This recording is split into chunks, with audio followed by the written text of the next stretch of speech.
Hürmetli vatandaşlarımızın devamını devamlaştırıp endi biz tahlil kılaylı. Hazır iki haberde başta görüp öttük. Biri Amerika Ovazı Xitay Til programımızda verilgen haber. Prezident Obama muş ayının 5. ayda, 5. ayda Yaponiyanı ziyaret kılganda. Sanaatleşken yetti devlet guruhunun yuqur derecede yığını katnaşkandı şu mezgilde. Prezident Obama Hiroshima arılını ziyaret kıldı. Keyinki haberde 24 önceki Dovi Torbiti ko'rsatgan xabarda Prezident Obama'nın Hiroshima arılını ziyaret kılgan qılmaydiganligi to'g'risi aniq gap yo'q dedi. Bu gapni ham inkar qildi.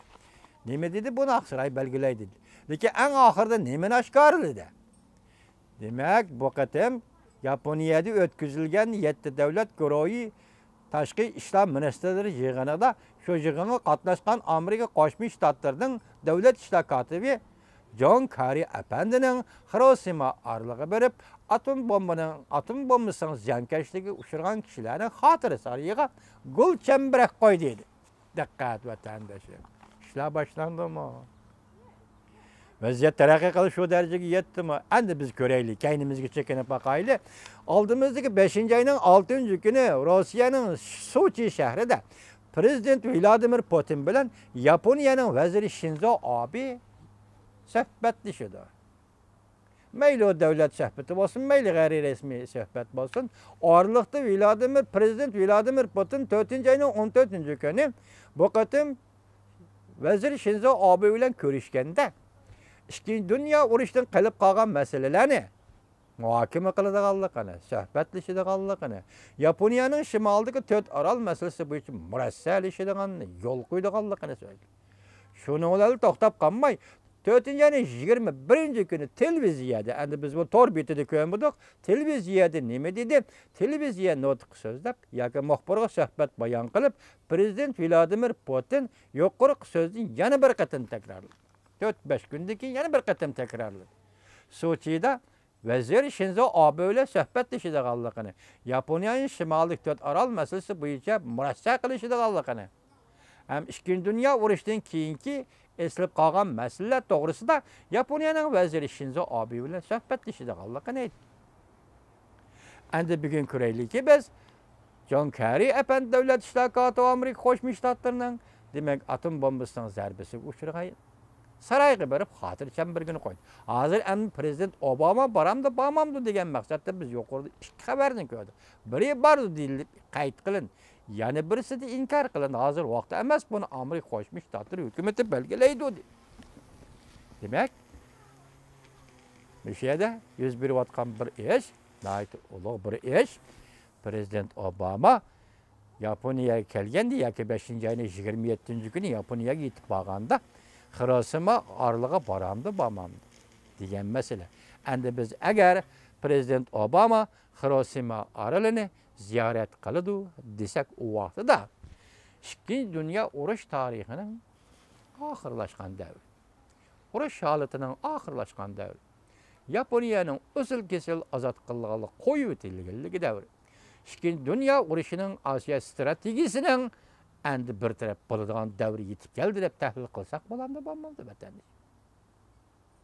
Men buni o'xshasam, yurakli qaldi o'xshasam, 1987 yil 6 ayning 12 kuni marhum prezident shu vaqtdagi hayot vaqtida Prezident Reagan efendi Amerika Qo'shma Shtatlarining prezidenti Germaniyaning Berlin shahrida Brandenburg shahrida Gorbachev matamni o'rib etayli dedi 3 yildan keyin.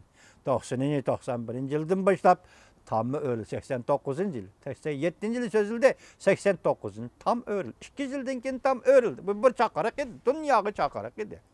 Avrupa büyük devreşten kaynamak kirip ketdi. Ahir nima bo'ldi? Rossiyada Kreml impresi, komünizm impresi yimirildi. Sharqiy Avropada nima sotsializm, uzul kesil biçit bo'ldi. Bu biçit buluşlarının içinde en mühimi Yalta sistemisi, Yalta şartnaməsinin Avropa stratejisinden gumran buluş. Endi biz aldığımızki vaziyet qarab bakaylı. Sochi'da Prezident Vladimir Putin bilan Yaponiyaning vaziri Shinzo Abe ko'rishdi. Demek Ikkinchi Dünya urushidan keyingi voqealar so'zlashdi ekan. Endilikda John Kerry boshda aytdik, bu qatim Yaponiyada 7 davlat başlıkları yetti devlet Tashqi ishlar ministrlari suhbati o'tkazilgan Jon Kerry xotira sariga, Hirosimdagi xotira sariga gulchambarak qo'ydi. Bu gulchambarak qo'yish prezident Obamaning Hirosimani ziyorat qilishidan ko'tarilgan bir parda bo'ldi yoki boshlanish bo'ldi deb xabarda shunday ko'rsatildi. Men shuni sizga aytamanki, hurmatli vatandoshim, Prezident Reagan ayni chog'da Amerika Qo'shma Shtatlarining Germaniyaning Brandenburg shahrida, Berlindagi Brandenburg ko'chasida nima deb dunyoga chaqiriq qilgan bo'lsa va prezident shu vaqtdagi Kompartiyaning sekretari Gorbachev chaqiriq qilgan bo'lsa va shu chaqiriq bilan Yevropa, G'arbiy Yevropa qanday tavrash davriga, siyosiy tavrash davriga kirgan bo'lsa, bugun o'qishimizki, ya'ni shartlik jumla bilan so'zlaymizki, agar prezident Obama Hirosima atom bombasi tashlangan shaharni ziyorat qiladigan va xotira sariga kiradigan bo'lsa, o'xshashda qatorda muomala qilsangiz bo'ldi. 1987-yildagi prezident Reaganning Brandenburg ko'chasida so'zlagan nutqi va bu qatam prezident Obamaning 71 yil o'tgandan keyingi atom bombasining ziyonkashligiga uchragan Hirosima shahriga kelishi bu xuddi shu Reagan bilan o'xshar. O vaqtida Yevropada Yalta sistemasining strategik siyosati oxirlashdi. Endilikda Osiyada Yalta sistemasining strategik Yirik Sharq strategik siyosati oxirlashmoqda. 1945-yil 8-oyning 6-kuni Amerika Qo'shma Shtatlarining dengiz armiyasi, havo armiyasi Hirosimaga tashlagan atom bomba edi. Shu yili, shu kunlarda 1945-yil, shu bir yil ichida Osiyo, bo'lib Sharqiy Shimoliy Osiyo, Manjuriya, Yaponiya, Rossiya, Jungo va Yaponiya Jungoga askari chiqadi. Jungo Yapon qarshi urush qildi degan gaplarni yig'ib kelsangiz, tarix mana shu.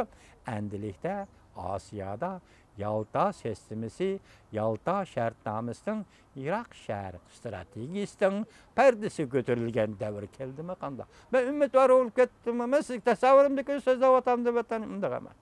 Men sizga xabar qilgan xabarlarni, faktlarni, materiallarni qo'yib qo'ydim, o'zaro selishtirdim. Siz Jungo hukumat raisi Xi Jinping o'tgan yil 9-oyning 3-kuni Yapon qarshi urushdan g'alabasi edi. Ikkinchi dunyo urushidan g'alabasi 70 yilligini xotirladi.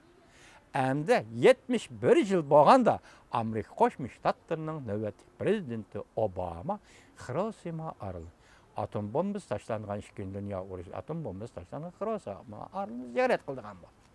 Biz buni nima deb tushundiramiz?